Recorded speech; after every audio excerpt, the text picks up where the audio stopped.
Bienvenue les amis dans cette minute utile du musicien. Je suis super content parce que je sors ma nouvelle formation qui parle du jeu au doigt. En fait, souvent quand on débute au jeu au doigt, qu'on débute tout court ou pas d'ailleurs, mais quand on débute au jeu au doigt, il se pose plein de problèmes. Le premier problème, ça va être un problème de précision. Tu vas avoir par exemple des problèmes pour te dire, tiens, quand je vais jouer telle corde, si je tombe à côté, et puis après je prends la bonne, mais j'en ai une autre que je rate, et si j'en rate une sur trois, à la fin, le truc, ça le fait pas du tout. Et donc, il va falloir organiser la main pour qu'elle trouve ses repères proprioceptifs. C'est-à-dire qu'en fait, si vous voulez jouer une corde ici, vous n'avez pas à réfléchir à la main droite, pas regarder la main droite. Ça, c'est la première chose. Le deuxième truc, c'est que quand on veut jouer un certain nombre de trucs, il va falloir se dire avec quel doigt je le fais. Si tu dois au moment de jouer te dire alors je vais jouer avec ce doigt-là ou ce doigt-là, alors c'est que c'est trop tard. Non seulement c'est trop tard parce que le morceau est fini, mais en plus tu peux avoir le cerveau qui bug parce que justement tu n'as pas fait des choix logiques. Donc il y a une histoire déjà d'organiser la main, de se dire quand ça se présente comme ça que je dois jouer telle corde, alors c'est cette séquence de doigts qu'on fait. D'accord ? C'est organisé. Parce que souvent on a des séquences avec 2 doigts, avec 3 doigts, avec 4 doigts, et on se dit bon alors je prends quoi, comment je fais, etc. Est-ce que ça vaut le coup de la travailler ? Moi ce que je pense c'est qu'il faut en travailler le maximum, et que plus tu en bosses un maximum, plus tes doigts deviennent libres de suivre exactement ce qui se passe à gauche, pour les droitiers. La deuxième chose, c'est qu'en fait, tu dois absolument automatiser tes séquences. Les séquences de doigts, il faut les automatiser pour pouvoir avoir du recul par rapport à non seulement ne pas choisir au moment, c'est-à-dire de se dire oh là là, quel doigt je vais prendre parce que là c'est mort, mais vraiment aussi avoir du recul musical. Tu vois ce que je veux dire ? Ici, tu as de la marge, non seulement pour lire le journal, parler ou alors faire de la musique, c'est-à-dire mettre tout ton cœur. Si tu es en train de penser index majeur, annulaire, machin truc, alors tu ne pourras pas avoir cette marge. Donc il va falloir automatiser.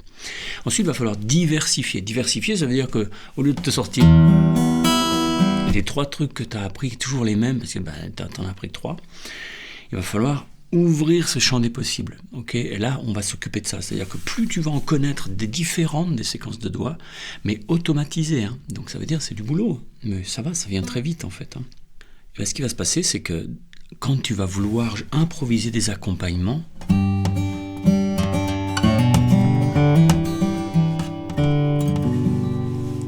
tu vas jouer ta main droite sans y penser. Tu vas juste te dire c'est cette note-là que je veux. Et en fait, ça le fait tout seul. Moi, je ne pense pas du tout à ma main droite. C'est vraiment un truc à viser, de ne pas du tout penser à sa main droite. Parce que vous n'avez pas que ça à penser. Ça, c'est une histoire de vocabulaire, en fait. On accroît le vocabulaire en bossant des façons systématiques d'envisager les choses. Qu'est-ce qui pourrait arriver ? Et on regarde comment on les fait. D'accord ?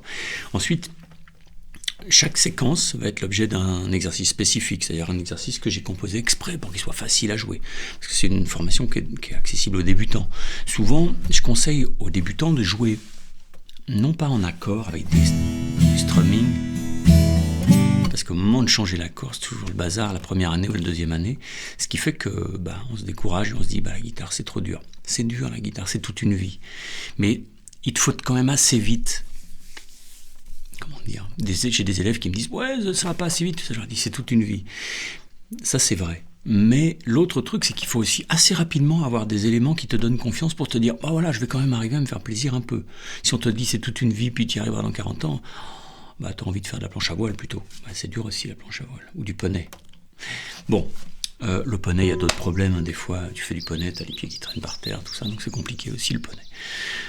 Toujours est-il que il vous faut du temps, mais il vous faut aussi des choses faciles à faire pour pouvoir prendre contact et plaisir et confiance tout de suite avec la musique. Donc chaque exercice est fait en ayant simplifié à mort la main gauche. Il y a quelques trucs un peu plus difficiles pour les plus avancés d'entre vous, mais la plupart c'est hyper simple pour pouvoir se concentrer sur l'action de la main droite, automatiser la main droite, mais par contre, en revanche, j'ai composé des petites choses qui sont simples et jolies, qui essayent d'être jolies en tout cas, pour vous montrer que c'est pas forcément des accords et du strumming, mais ça peut être des beaux arpèges avec rien, 1 doigt, 2 doigts sur le manche, et ça sonne d'enfer. Et ça, vous en avez des dizaines et des dizaines et des dizaines, un pour chaque séquence, voire même parfois plusieurs par séquence. Bien sûr, ces exercices-là, ils sont progressifs, d'accord? On étudie les choses d'une certaine façon. On commence par les séquences de 4 doigts, puis on prête les séquences de 3 doigts, de 2 doigts. On voit des disjonctions, on voit comment fabriquer des pseudo-rythmiques avec les arpèges aussi, les rythmes induits. On fait pas mal de choses, hein. On fait tourner quelques trucs dans des mesures, des métriques, tu vois, en 12-8, en 6-8, en 7-8, en 7-4, en 5-4, en 4-4, en 3-4, etc., en 9-8. Parce que non seulement vous allez pouvoir les rencontrer de temps en temps, bon le 7-8 ce ne sera pas tout le temps, hein, sauf dans la musique des Balkans, des trucs comme ça, mais surtout ça peut être aussi des éléments pour créer, ça peut être des idées créatives. Et bien sûr tout ça, ça ne va pas sans quelques conseils biomécaniques, donc vous trouverez dans le module 1 une vidéo sur des conseils biomécaniques pour votre main, comment la placer, pourquoi, qu'est-ce qui merdouille, qu'est-ce qu'il faut éviter absolument pour ne pas se faire mal, pas de tendinite, etc. Vous aurez des PDF avec toutes les tablatures et les partitions, et puis les fichiers Guitar Pro pour pouvoir bosser en écoutant, parce que l'oreille c'est quand même très important pour la musique, et en changeant le tempo, en mettant plus lent si vous voulez. Donc chaque exercice que je vous montre dans les vidéos est repris dans les Guitar Pro. Ok. Bon, n'hésitez pas à aller chercher tous ces exercices-là, à les bosser, et en ces 3 heures de vidéo, un peu moins, peut-être 2h50 de vidéo, vous allez voir que... Alors, ça nécessitera sans doute plus que 2h50 de boulot, hein, d'accord? Parce que si vous voulez automatiser chaque séquence, il va falloir bosser. Mais en quelques jours, quelques semaines, vous allez voir un progrès de dingue sur comment votre main droite suit, comment elle est précise, comment elle est plus fluide, comment elle est plus rapide, et comment les notes sortent mieux, donc plus expressives. Bon allez, bye bye.